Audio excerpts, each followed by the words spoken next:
Dalam 2 hari terakhir, masyarakat terkejut dengan pemberhentian 113 peneliti di Lembaga Biologi Molekuler Eijkman. Pemberhentian adalah dampak dari peleburan Eijkman yang tadinya sebagai lembaga peneliti pemerintah di bawah Kementerian Riset dan Teknologi menjadi di bawah Badan Riset dan Inovasi Nasional. Pada level urusan mengatasi pandemi COVID-19, lembaga Eijkman tak lagi bisa mengetes kasus COVID-19 beserta genome sequencing. Ini jadi problem, karena kapasitas pengetesan Eijkman dianggap salah satu yang sukses selama ini dalam penanganan di awal pandemi. Terkait dengan pemeriksaan COVID-19, semuanya dipusatkan di Cibinong.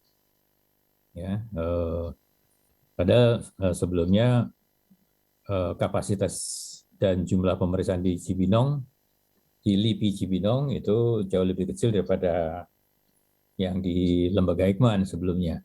Tapi sekarang peralatan esensialnya semua dipindahkan ke Cibinong sehingga praktis Eijkman tidak bisa melakukan itu. Cibinong yang dimaksud Profesor Amin Subandrio adalah Gedung Genomic Cibinong Science Center yang merupakan fasilitas milik Kementerian Kesehatan. Tak hanya soal deteksi kasus COVID-19, riset lembaga Eijkman untuk pembuatan vaksin merah putih pun mengalami pelambatan. Karena tenaga peneliti yang diberhentikan adalah para peneliti vaksin. Perlambatan ya karena RE-nya kan tidak bisa diteruskan. Nah, ya, jadi hanya tinggal saya, kemudian ada satu Pak Tejo, kemudian mungkin ada satu atau dua yang masih sementara ini bertahan, tapi tidak lama. Kami sudah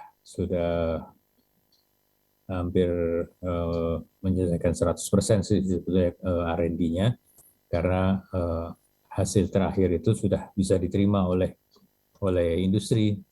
Ya, saat ini posisinya adalah tinggal pembahasan antara Bio-Farma dengan BRIN tentang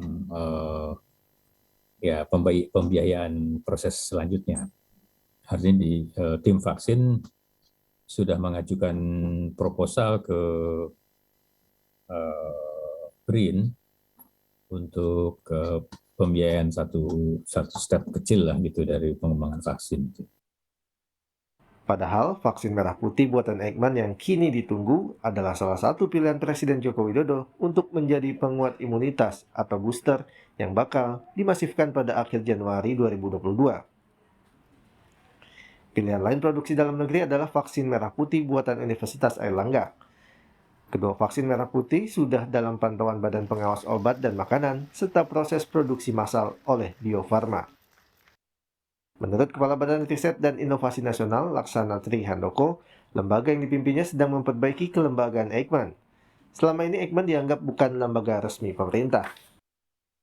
Hal ini menyebabkan selama ini para PNS periset di LBME tidak dapat diangkat sebagai peneliti penuh dan berstatus seperti tenaga administrasi, kata Tri Laksana Handoko seperti dikutip Kompas.com.